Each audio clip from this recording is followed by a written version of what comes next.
And those of you who know me will know I also have a bit of an interest in legal services regulation. So we're going to use this morning's consultation paper from the LSB as the platform, the jumping off point for our panel discussion. Again, I want to emphasise this session isn't about identifying what the problems and challenges are. They are very eloquently put out by the consultation paper, sometimes in excruciating and embarrassing detail if you are a qualified lawyer reading what some other qualified lawyers are doing in the name of their profession. But we're not going to concentrate on that. We're going to say what happens next. Where should we be going with regulation, with regulatory intervention, and with the broader environment within which that regulation takes place. I'm not going to introduce each panellist, if you don't mind. We're going to try and use the time for content.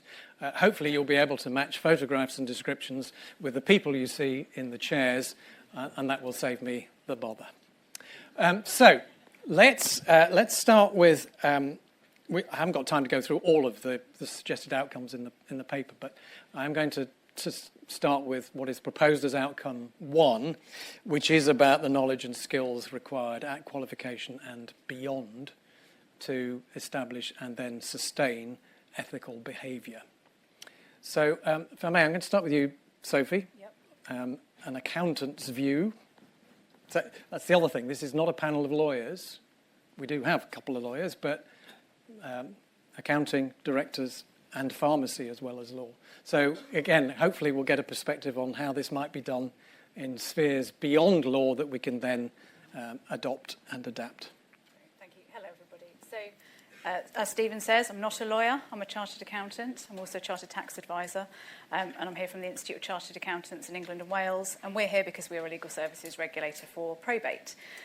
So I thought it was worth sharing that we've introduced a new continuing professional development regime recently, and as part of that we've introduced mandatory ethics CPD for every single member every single year. So there must be a minimum of 1 hour of ethics completed every year. But why have we done this?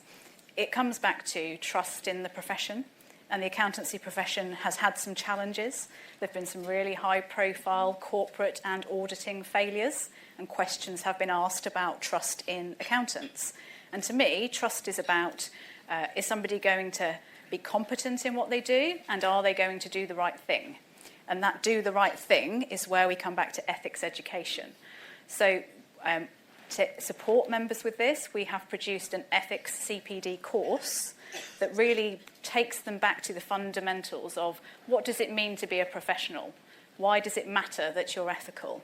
And it's reminding people that you are put in a position of trust as a professional, and it's really important that you act in accordance with that trust. And I think that's a really important fundamental in our ethics education programme. And we worked with the Institute of Business Ethics to develop that. Our course then reminds people what our Code of Ethics says and what the fundamental ethical principles are. Now, all accountants learn about that when they train. Is it something they think about on a regular basis? Perhaps. But I think it's helpful to remind people that those are the underlying principles under which they should conduct their activities. But that's not enough, I don't think. So it's a reminder of that, but then also there's content around, so what do you do if you're then faced with an ethical problem? How do you navigate that? Because being able to quote the Code of Ethics is great, but is it going to help you when you're in a bit of a dilemma and you don't know where to turn? So there's some tools there, some suggestions and guidance on how people can approach that. The course then also has some specific modules in there for specialists, because anyone who's dealt with an accountant knows we do all kinds of things. So what are the ethics you should be thinking about if you're an auditor? What are the ethics you should be thinking about if you practice in tax, for example? And there's some really important things that people need to bear in mind when they're working in those areas. In terms of the take-up with this, we introduced this in November 2023, so we've had one CPD year where this has been in force. And although we're not mandating the course we've produced, 50,000 of our members have done at least 1 hour of that course, and that's out of 170,000 individuals. But we also know that a lot of our big firms have taken that course and put it on their learning management systems and have made all their staff do it. So we think actually a very high proportion of our membership has done at least 1 hour of that ethics course. And And going forward, every year we're going to produce some new modules for that so that people have got some new content to look at. And this year there's going to be a module on AI and ethics, which is obviously a very topical issue, and then more broadly on developing an ethical culture. So we think that early indications suggest that this mandatory ethics CPD has been a success and that people are engaged with it. And I think maybe it's something that the legal sector could consider. Great, thank you. As I look at it, there's a difference between what a regulator might require and what a professional body might want its members to do and to be. Any read across from the pharmacy world? Well, I was going to talk about the onion, which is in terms of the layers, in terms of, we've got the regulation, we've got the advice from the professional body, and then also, how things actually work in practice, because it's all very well having guidance and reams of paper and things to read, but actually, how does that work on an individualised basis when you're dealing with real patients or real clients who don't always necessarily have the same expectations as your professional body or regulator requires. I think in terms of the pharmaceutical profession, so on day one of qualification, and in terms, let me just go back a tiny bit here. So I did a 4 years master's and then 1 year's in practice and then an exam to qualify as a pharmacist. And then I did a GDL, an LPC, and then 2 years in a law firm, Hempson's, where we didn't have any sort of exam at the end of that. And that was 2 very different experiences. But on day one of being a regulated pharmacist, I was essentially in charge of every operation that went on in that pharmacy, and still am as a responsible pharmacist, compared to on day one in a law firm where I'm reliant on other people to supervise me and perhaps need to even vehemently say, absolutely, no, I can't do this because I haven't got the skills to do that. I think that those are 2 very different experiences for people who are probably, I'm going to say, about the same age range, but it shouldn't be down to age. We know that lawyers are qualifying a little bit later, around 29, for example. But that's 2 very different professions and experiences, highly regulated, but very different experiences. And I'm not sure it's completely fair, I would say, for a newly qualified solicitor to potentially have to push back occasionally. So actually, I'm not qualified to do that. I'm probably going a little bit outside the question here. One last thing. Pharmacists are going to be coming out qualifying as prescribers, so they will be able to diagnose you and then provide medication, essentially. We're doing that a little bit now, but it's changing. And the people who supervise them to do that are now going through competency frameworks to be able to provide that. I don't really know where that's happening in the legal profession. We don't regulate managers. We don't give them any sort of mandatory training so that they are supported to actually do what they do, because you don't want to be in a situation where actually people leave the profession because they experience behaviours which they don't want to experience. And we know we've got, I was actually laughing this morning because we've got this Gen Z culture. We're saying, Gen Z, they like to, say things as they are, they aren't scared. But actually, I'm looking at that thinking, is it because the millennials have been too scared and been trying to walk this tightrope? And we're now seeing a generation who actually probably are practicing portfolio careers, because we're seeing that more. I mean, I'm doing about 20, so but more portfolios careers means actually people will choose what they want to engage with, and if they don't have somewhere supportive and an ethical framework which supports, and we know they care more about sustainability, for example, why would they choose to engage with that? So there's a training element to the development of knowledge, and there's a broader professional and organisational support structure that you need to develop the skills to be ethical in the real world. I guess I might be slightly concerned that there is a hierarchy in practice, particularly in your junior years, and some of that, the effects of that hierarchy and the pressures that it brings, could well stamp out some of the professional independence that you're supposed to have as a lawyer. You become dependent on somebody else's decision about, yes, you do this, or no, you don't, and you probably don't have the experience to push back on those things where somebody's saying, yes, you can do that, and instinctively or ethically you're saying, no, we shouldn't. So there's a set of tensions in all of this. So we definitely need better training to be designed and delivered, but we need a lot more to sit outside it. Okay, we need to move on, because we could spend 3 hours on each of these outcomes. Let's move to outcome 2, which is a framework of rules, regulations, guidance, and other resources. And Roger, I'm going to fire 2 questions at you. One of the things we heard this morning was that there is evidence of a lot of pressure being brought to bear on lawyers to do things that the business wants but might not be ethical, and the pressure on either the internal or the external lawyer to do those unethical things can be intense. If you've got a perspective on that you're willing to share, I'd love to hear it. But more importantly, I know you've recently introduced some IOD guidelines for the way in which these things probably ought to play out. And again, I'd be interested to hear how you think those guidelines should be best used on both sides of this particular equation, the corporate and the legal service. Yes, well thank you, Stephen. Something that the IOD did last year was a study on the post office scandal, because this was just such a horrendous miscarriage of justice, and we wanted to learn the lessons, quite frankly, in terms of what had gone on. And the public inquiry which took place, which had just concluded in December, was a kind of unique opportunity to, look under the bonnet of the boardroom, email by email, scratch note by scratch note, to find out how people were responding to the situation.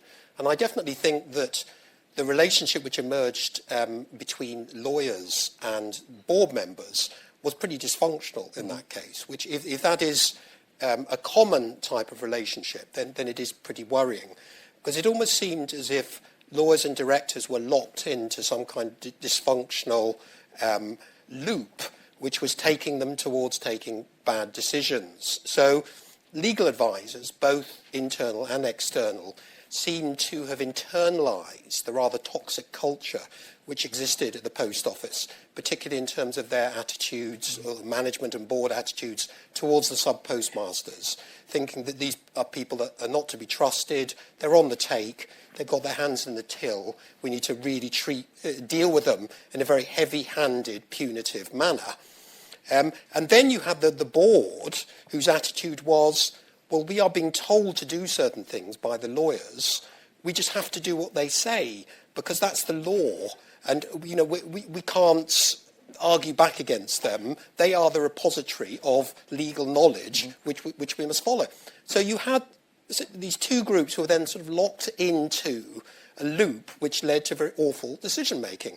And really the only way out of that situation, I think, for both parties, was if they had been able to exercise a better degree of independence in their thinking, and if they had been able to apply a stronger moral compass, both in the advice that they were giving and how boards were acting on that. And that just didn't seem to be possible. So this very much emphasised to us that we need to take, in particular, we need to take a look at the ethical dimension of directors' decision-making as the Institute of Directors. And that is actually at a very immature stage, because there is no real regulatory framework for being a director. I mean, there are baseline legal duties, that there is, there's certain regulation in various areas which applies to directors, but there isn't this overarching regulatory framework. Pretty much anyone can become a director. You just have to be over the age of 16. You mustn't be an undischarged bankrupt. You mustn't be disqualified as a director. Then you can become a director. And you can. And there's no code of conduct or moral guidelines which might affect your practice. There are no educational prerequisites either. So we felt that we needed to take some steps towards creating this framework. And last year, working with a commission under the chairmanship of Lord Ian McNichol, who's a peer, a Labour peer, we developed a code of conduct for directors. So this is a voluntary code. It doesn't have any legal standing, actually. But what we're trying to do with this is just to shift the culture in terms of what reasonable, responsible director behaviour looks like in a variety of real-world situations. we were very conscious of the fact that directors are very cautious about new regulation. You know, if we had suggested to them, well, we need some new mandatory regulatory framework to govern directors' behaviour, that would have gone down like a lead balloon. You know, it absolutely, that they are already feeling that their discretion, their ability to act and exercise their judgment is very heavily restricted anyway. But we wanted nonetheless to try and shift behaviour in a better direction. So we developed this guidance. We simply hope that directors will use it as a tool, as a resource. And just even if it helps that situation where the new director walks into the boardroom, they see how people are behaving.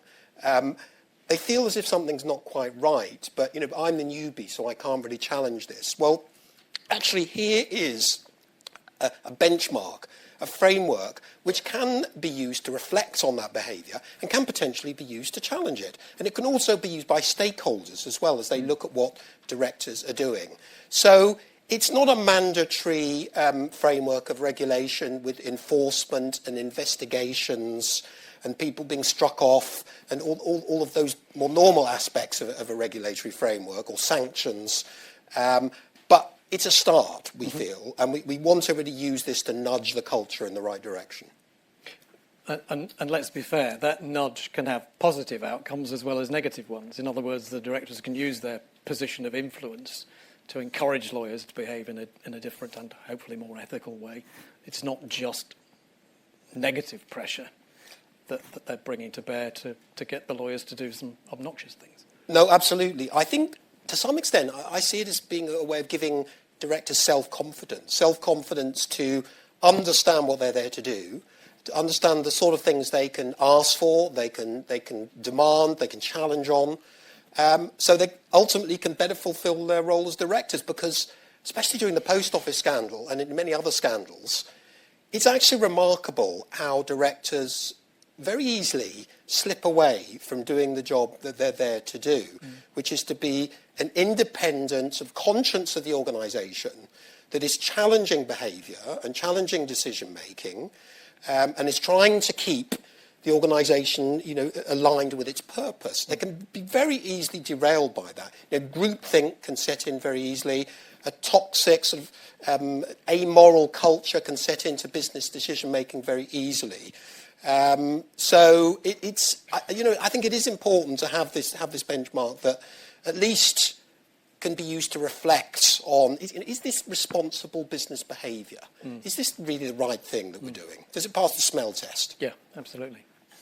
So there's obviously a spectrum: law, regulation, code of conduct, guidelines. You've got guidelines in giving tax advice, but coming out of a professional regulatory background. So is your approach to promulgating and enforcing those guidelines different? Well, I think it's probably useful if I give some background on the guidance we're talking about here. So the professional conduct in relation to taxation is something some of you may have heard of. And I talked about challenges the accountancy profession has had. We've had quite a few. If you cast your minds back nearly a decade, it was daily headlines, wasn't it? Tax avoidance, political criticism from society. And we as a profession came together with the other accountancy and tax bodies and said, we've got to do something about this because it's not a tenable position for the profession. So we developed some standards for tax planning within our professional conduct guidance for tax. And one of those standards said that our members must not create, encourage or promote tax planning that is highly contrived or highly artificial or goes against the clear intention of Parliament when setting that legislation. And that was quite a fundamental change for the accountancy and tax profession. And we developed it in a way that it was enforceable. And we made it very clear to our members, this is where the bar is. This isn't about what's legal. This is about what's ethical and what's acceptable but conduct for you as a professional. And if you breach it, we will discipline you. You can imagine how well that went down. It was a real shift in, I think, the attitude that had been present before that, which was, well, tax avoidance is legal. So if it's not illegal, I can do it. And it's up to HMRC to prove that it doesn't work. So there was a journey for the profession in developing that, embedding it within the profession. But actually, I think where we've got to is it's a really good example of where societal change has led to regulatory change, which has led to cultural change in the profession. If you spoke to an accountant today about some of the tax avoidance schemes that were done 10 or 20 years ago, they would nearly all universally condemn those schemes and they would not do them anymore. And that has been a real shift that has been triggered by concerns about trust in the profession and the ethics of professionals. But from the enforcement point, clearly there's a time lag, but we have now taken disciplinary cases against our members who we say breach those standards for tax planning, and there will be more. So from my perspective, I would say this as a regulator, I think it has to be enforceable, because you can set the standard for the well-meaning people who are maybe ill-informed or unintentionally do the wrong things, but there will always be some people who will try and flout it unless there's some kind of sanction. So I think the fact that we've developed this in a way that it's got regulatory teeth is a really important factor. Yeah, and all that seems to point us in a slightly different view of the profession. So it's not just centred on the best interests of the client or even on the client interest, however that might be defined and implemented. But it is about the role of a professional in a broader setting with obligations to the public and the public interest. But that brings us back to the tension. So let's use that as a segue to outcome 3. And I'm not doing all 5. This is the last one. But it is about somebody being supported and empowered to uphold their ethical obligations. And if we have those dual obligations to client and to profession, public interest, how can that actually be supported in an environment that's driven by chargeable hours targets, fee targets, client retention, all those pressures that we know lawyers, particularly younger lawyers, can be subject to? So I don't think this is that unlike the concept of a community pharmacy, where ultimately I'm a practicing pharmacist, I have a duty to provide those prescriptions and also have a duty to encourage the health and well-being of people who come through our door. But we are underfunded, and so we don't actually have enough money to stay open. So therefore, some people might say, well, every item that you sell is actually, you're only doing that because you're making a profit out of it. So this is not an unusual tension, I don't think, but ultimately it's also about the concept of being a professional. And I've always thought it's a privilege to be a professional and to be amongst a body or a part of a professional body where actually, well, back in the olden days, where actually the regulator and the professional body were one in pharmacy, and so it was, a big deal to be cast out by the regulator and the professional body. I do think professional bodies have been weakened in a sense when we now have a professional body where you don't have to be a member of the professional body to be a member of the profession. So I think it's about strengthening the role of the profession and making it very important to be that professional. If you think about doctors have done this quite well, it's an honour to be, not that we've not had some interesting doctors for a long time, which pharmacists have swept up. I won't start talking about Shipman, but there's a very much a camaraderie, I would say. I know that I can speak to a bunch of doctors and they will come together and have a very, almost like a very single thought out opinion when they present a united front, compared to a body of pharmacists where people always say to me, I don't know which group's talking to me now. That's the truth of it. So I think it's about that strengthening of what it means to be part of a profession that actually encourages people to go the right way.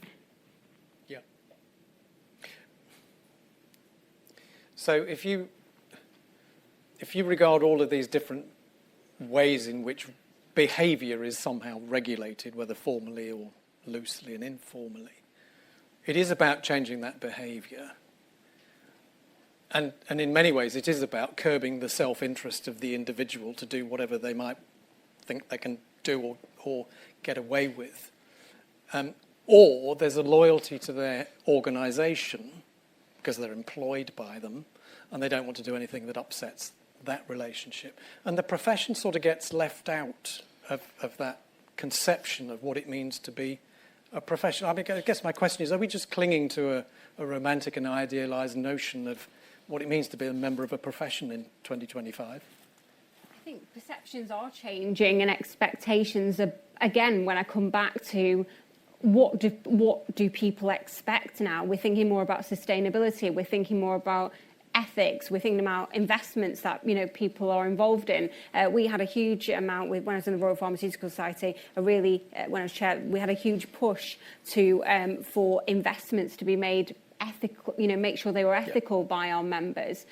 So I think it's very easy to cling to this romanticised concept of a profession, but it stood us in good stead for a very long time. It's going to continue, and otherwise what sets us apart from anyone else? Why doesn't the person on the street just call themselves a solicitor and we crack on with it? That's the difference between us.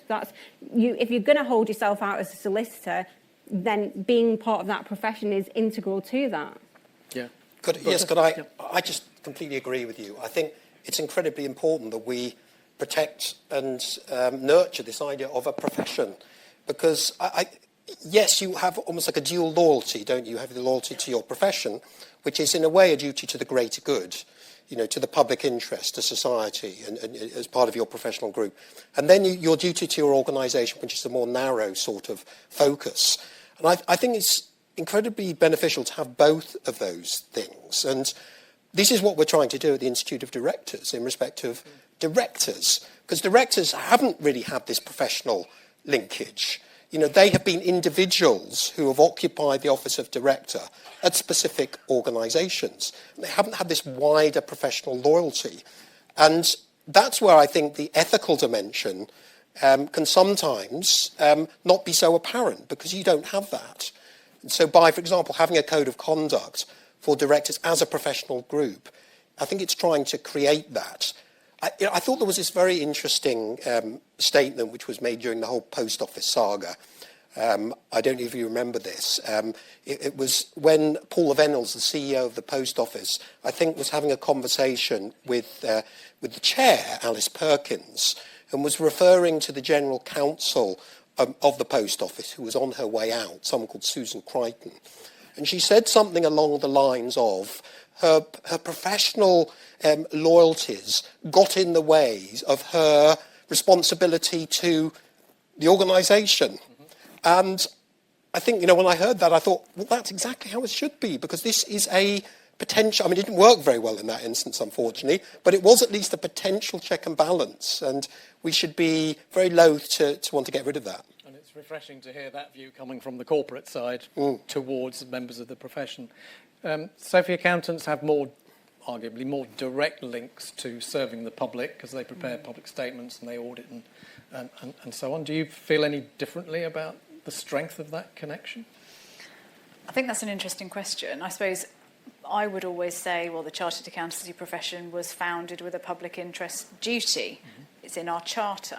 It underlies everything that our profession stands for. But I think public interest, it's something that people talk about a lot, but do people really know what people mean by it? I think it's something that people claim that they are acting for if it suits their cause sometimes. There's perhaps a cynical view. But I think it's about taking the public interest and turning it into something that's real, that people understand. Well, what does that mean for how I conduct myself as a professional? And I suppose how we try to do that is our code of ethics is designed in such a way that it should mean that if a member follows what our code of ethics says, they will have met their public interest duty as a chartered accountant. And I think that's a really important linkage, because just saying to somebody you need to act in the public interest doesn't really get you very far. And actually there's a recent change coming internationally where it's been acknowledged that sometimes that won't be enough. That you could follow what our code of ethics says, and in extreme circumstances you may still not have met your public interest duty. And if you identify as a professional that you think you're still not meeting a public interest duty, you are obliged to take action and to seek advice from your professional body or regulator on what to do. So I'd say it's really, really core. I can see Tanya's hovering, so I'm suspecting we've got some questions. Yeah, we've had lots of questions generated in response to this Okay. very fruitful discussion. Someone's asked quite a bold question, what about the support needed when a professional wants to stand in front of an ethics train but is under intense pressure not to? So who do they turn to when it's an issue that's ultimately they might feel on them and their backbone alone? Someone's asked around, based on Thorrun's comments about the shared stance by doctors with lawyers, does a large number of different legal professions and regulators dilute this effect and make it more difficult to achieve this support? We've also been asked a question around self-regulation through reporting. Could that be the answer to keeping ethics at the heart of legal practice?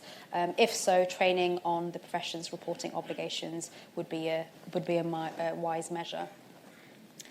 A question actually for Dr. Barker, should the IOD become the Institute of Execs to include CROs and General Counsel? So should it also encompass, a General Counsel, of course, any of these roles can join the Institute of Directors, but as in their capacity as a director. Okay. But, yes, they presumably have their own professional bodies which can pursue their own interests. Yeah, we've also had quite a lot of feedback around things like leadership training being really important and rarely offered consistently in different professions. The training to improve leader well-being too is emphasised. As someone said, many individuals find themselves with management responsibilities without any particular guidance or skills-based support on how to carry out that kind of management role. I think some discussions were generated at the start of the discussion for this session around CPD training and welcoming return to mandatory training, not specific courses but hours-based requirements, and a question around how likely that is to return, including a mandatory ethics requirement. And also a question for Sophie, I suppose, around whether the ICAEW course does sound good, the 1 hour ethics training, but someone's asked, is that really enough for 1 hour per year? And then there's a more sort of generic, broader question around how these outcomes will be tested from this consultation and could just be seen as another tick box course. I'm happy to pick up the CPD question. So is 1 hour of ethics enough? Well, it's better than nothing, I think. I think if you make somebody do an hour and you make them do it every year, then it means that at least every 12 months somebody is stepping away from their client delivery work and they're thinking about ethics. I would say that the ethics course doesn't only have an hour of content. We got quite carried away in the first year. I think there's up to 12 hours of content there if somebody really wanted to go to town on it. And I think the extra material being produced every year, I think it's multiple 2 or 3 1-hour modules being produced. So I don't know if you can come up with a perfect number, but I think if somebody is doing at least 1 hour of ethics every year, that has a lot of benefit just in keeping it front and centre in a professional's mind. Can I just add to that? So in pharmacy, we don't actually have any mandatory ethics training for revalidation each year, we call it, and we have to do 6 pieces, and it's some of them are reflecting on what you've done and some of them are preparing for what you're going to look into effectively. And then there's a peer review as well, and that peer review asks you to reflect on how you provided patient-centred care, for example. But there isn't actually anything directed specifically towards ethics, so I'm sure after this, my CPD will be changing next year. Any questions in the room? Oh, yes. So we need a microphone.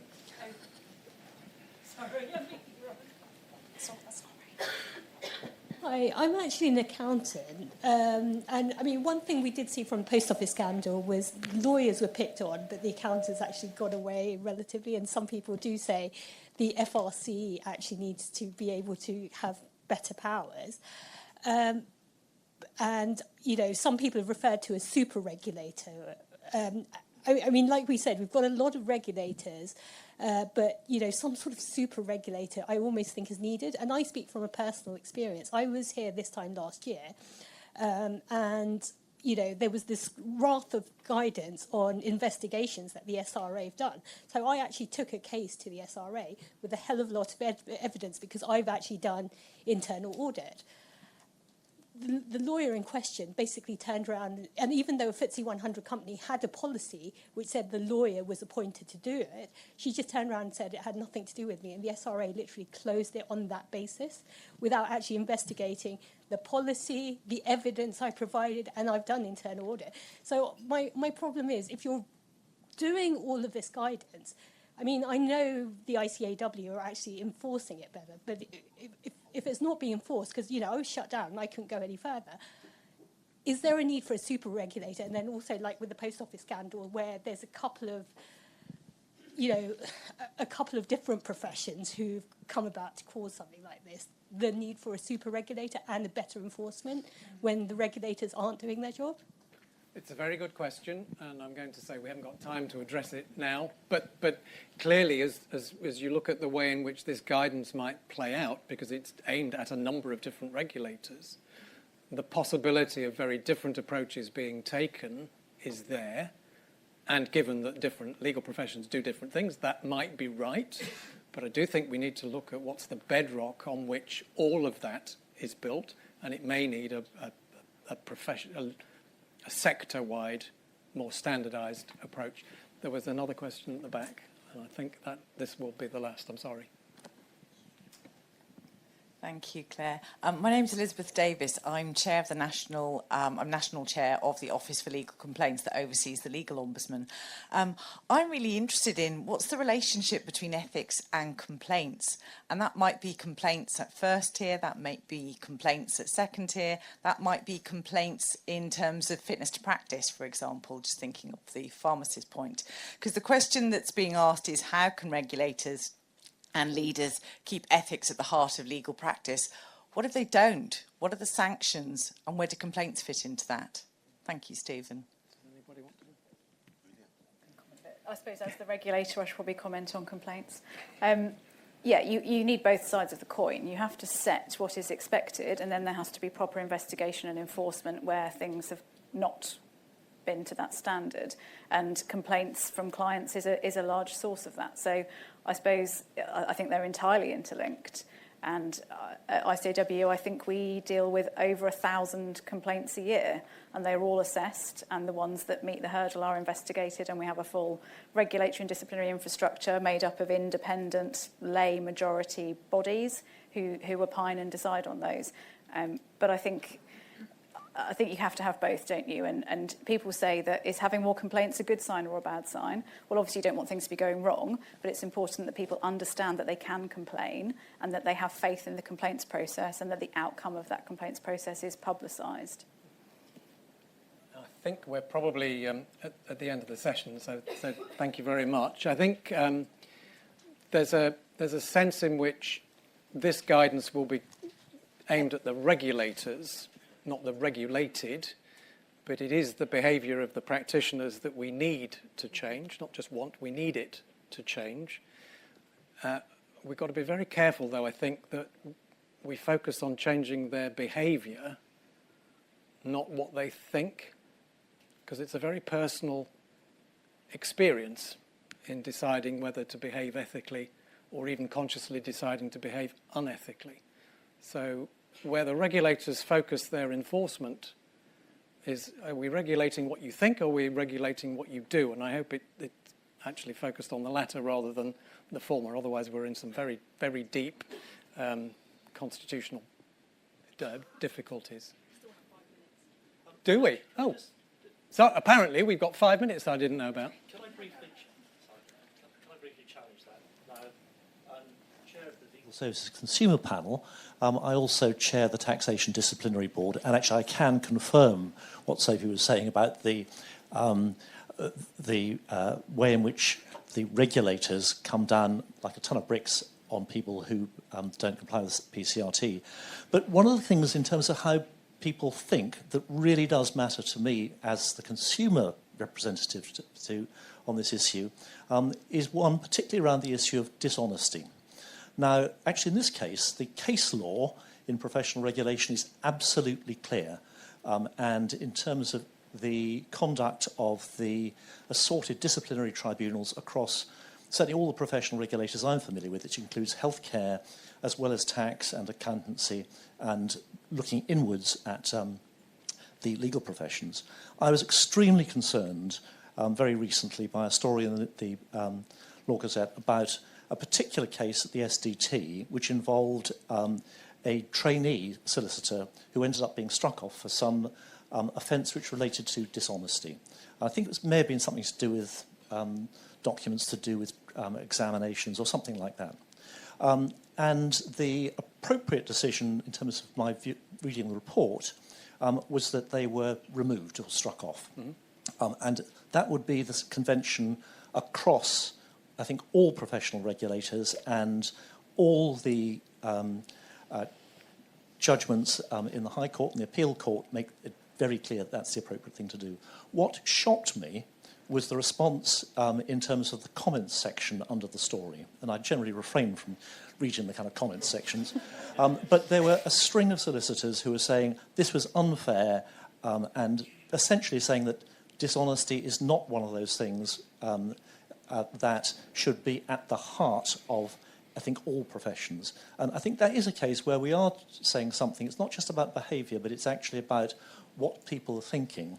And from the point of view of chairing the consumer panel, the absolutely irreducible expectation that we've got of the regulators is that they will, and of the professions, is that honesty is something which is at the heart of all professions.